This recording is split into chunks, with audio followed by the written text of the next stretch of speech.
friends, good to be talking to you again. So I'm super excited this week because I'm going to share with you one of my greatest passions, and that is helping you become a better guitar teacher. Yes, not player, teacher. So this video is my 7 tips to teaching a great gypsy jazz guitar lesson. Soon I will do another video which is tips on teaching a great rock and roll guitar lesson. This time we're really going to focus on teaching gypsy jazz guitar. A lot of you out there that I've met at Django in June and at various other Django fests, we are all becoming really good players and we're attracting students. This style is exploding and people want to learn. So I want to help you teach the best possible gypsy jazz lesson because teaching guitar can be tricky. And just going in and winging it is not always the best way to go. I've been teaching guitar for 12 years now, and in the beginning I really struggled. And you can give up in the struggle in the beginning, and knowing some specific ideas first is a great way to start. It can really help you get past the growing pains quicker, and it can help you keep your students longer, and that's really what we want. Okay, tip number 1 is clearly evaluate your students' strengths and weaknesses and their overall level of guitar playing specifically related to gypsy jazz. So this one's pretty obvious, but it's easy to overlook it, especially in this style, because so many of us are coming from another style. Most gypsy jazz guitar players I've met did not start with gypsy jazz. They started with rock and roll, blues, etc. Some of them with jazz. If they've started with rock and roll, they could look great. They could be like, you know, and they, right? Their rhythm seems good, their lead seems good. Wow, this person's really good.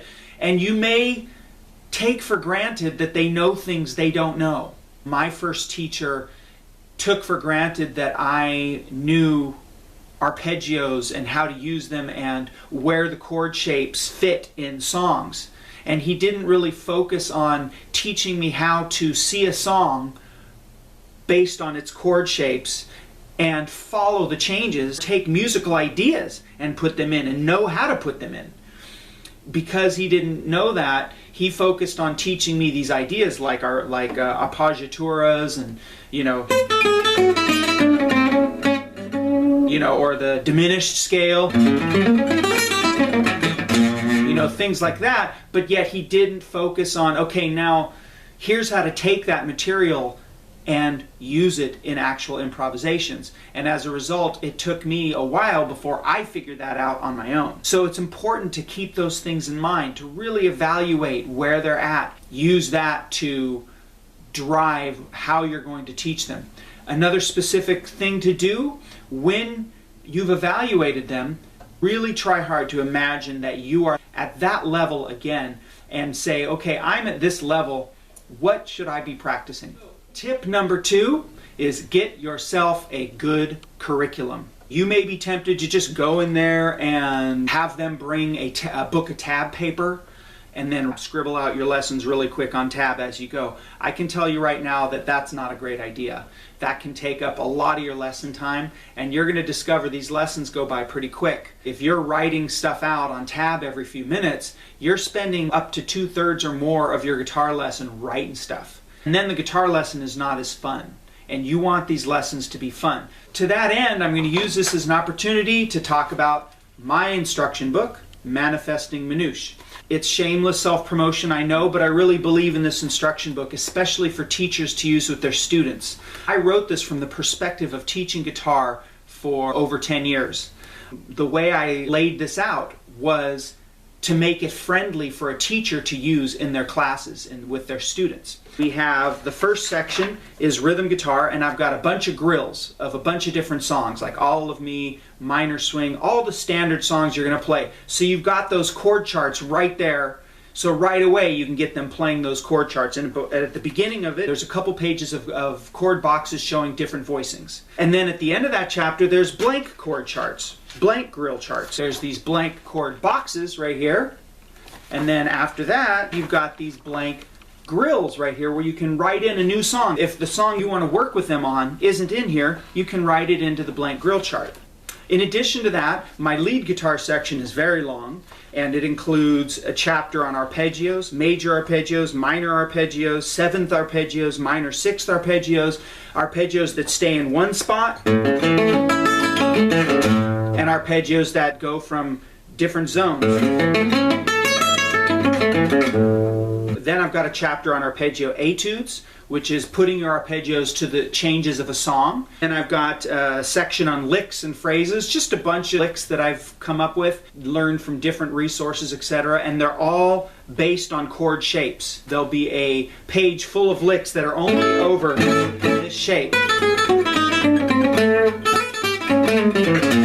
You know, all over that one shape. And then I've got a section on etudes where you connect phrase to phrase to phrase and create your own little etudes. If you've gotten good at gypsy jazz, you know that's a really good way to help yourself get better. And then I've got a section on diminished scales, enclosures. Enclosures are, you know. And then I've got a section on the harmonic minor scale. So for your minor songs, you know, for your like minor swings, you know, and using them in that. So they're all put together in nice little sections. So I recommend you give my book a chance, look it over, encourage your students to go onto my website and buy it. And tip number 3, find the right balance of teaching new material and working on previously learned material. So this one's super important. I'm going to go at this from 2 different paths. On the one side, we have what happens when you teach too much material. You overwhelm the student. That can be an okay thing to do if you know you're only going to have one lesson with them. Like if you're passing through town and some guy gets a hold of you and wants a lesson from you while you're performing in town and you give him a lesson, okay, give him a lot of material if you can. In that case, it might be a good idea. But if you're doing ongoing weekly lessons, you've got to be careful of giving too much material or you overwhelm the student and they just don't want to come back because they've got so much material. They don't want to be embarrassed to have only partially absorbed the material by the time they get to the next lesson. So you don't want to create that kind of overwhelm. One of the most common mistakes made by guitar teachers is overwhelming the student with material. Now the flip side to that is not giving enough material. Some teachers believe incorrectly that the student has to be able to do X before they can even start trying Y. Right? They have to be able to learn how to do this before I'm going to teach them that. This, I can tell you, is a dangerous trap, because if you do this, then if your student isn't practicing enough and they haven't mastered this one thing you want them to learn, they're going to get discouraged and not want to come back because A, they're going to be bored of reviewing that one thing that you want them to learn so bad, and B, they're going to feel embarrassed that they haven't learned it yet, and you might be getting frustrated that you're waiting for them to learn it. Having some standard like they've got to be able to do this perfectly before I'm going to teach them anything else isn't a good way to go.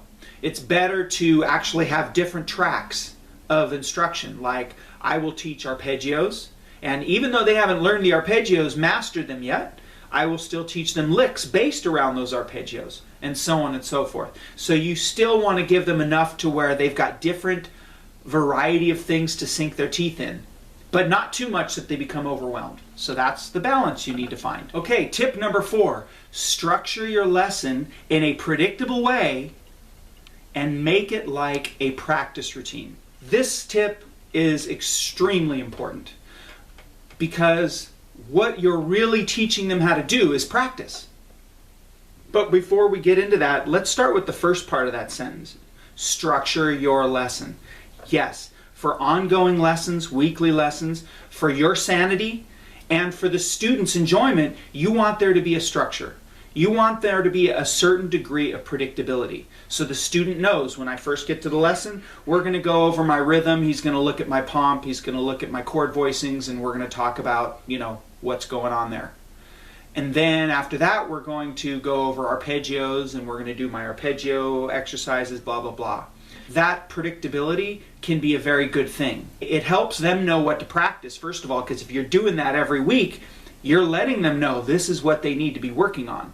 Predictability can be good in these situations. Students can feel nervous and intimidated by the teacher. The next part of the tip is, of course, make it like a practice routine. This is how you figure out how to structure your lesson. You just imagine, I'm at this student's level, I'm going to sit down and practice. What do I need to practice? Okay, I need to practice this. All right, then I need to practice this. Okay, and then I should practice this, and so on and so forth. And you make your lesson like that. And like I said, I recommend you keep it like that and keep the order relatively fixed. You know, rhythm, arpeggios in a play-along structure, licks, and then connecting licks, or something like that. Whatever it is you come up with, keep it fixed every week. Change it up every now and then for fun, but keep it relatively fixed. That will help you a lot as well. That'll help you know what to do in the lesson. Because sometimes you'll go in a lesson and your mind might go blank. But if you have this structure in advance, then you're always going to know, okay, I'm going to do this, I'm going to do that, I'm going to do this, and I'm going to do that. Okay, tip number 5 is be your student's jam partner / backing track. So this one is especially important for gypsy jazz, because what's the fun of playing gypsy jazz? What is it? What makes this awesome?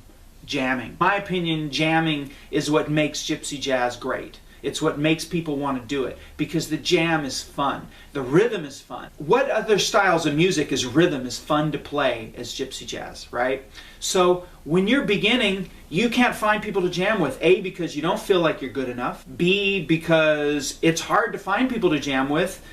Just in life, it can be challenging. I remember how frustrated I was in the beginning, because I wanted jam partners, but I wanted people who were at my level, or I wanted people who would be okay with playing with someone like me who is just getting started.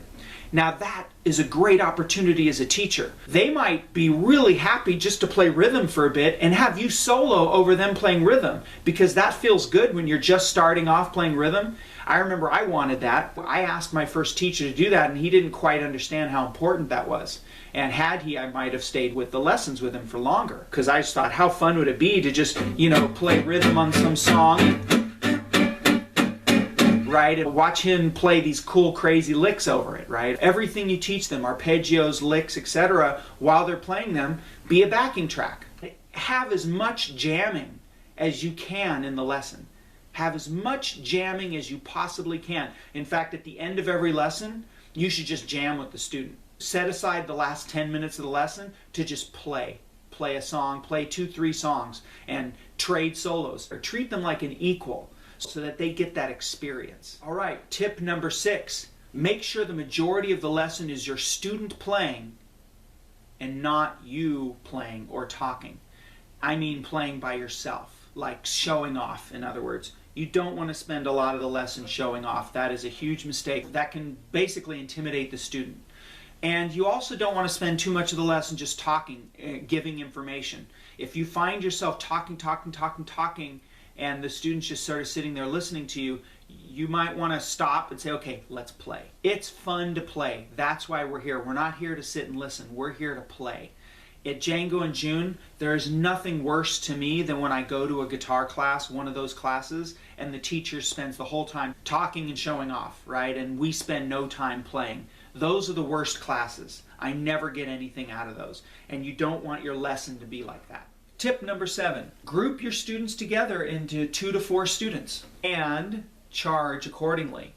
Now, teaching students in groups can be even better, because first they meet each other, so they meet a couple other students of their level, and then they can get together and jam and practice on their own separately. Secondly, it's a jam. They practice rhythm with others.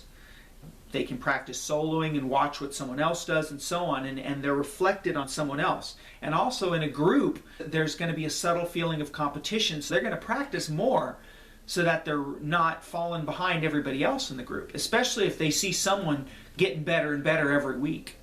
You know, that's going to encourage them to practice more. You might say, if I put them in groups, then I'm going to make less money because they split the tuition. No, that's not how you charge for a group. That's the mistake. You find an hourly rate for a private lesson, and then cut that hourly rate about 70%.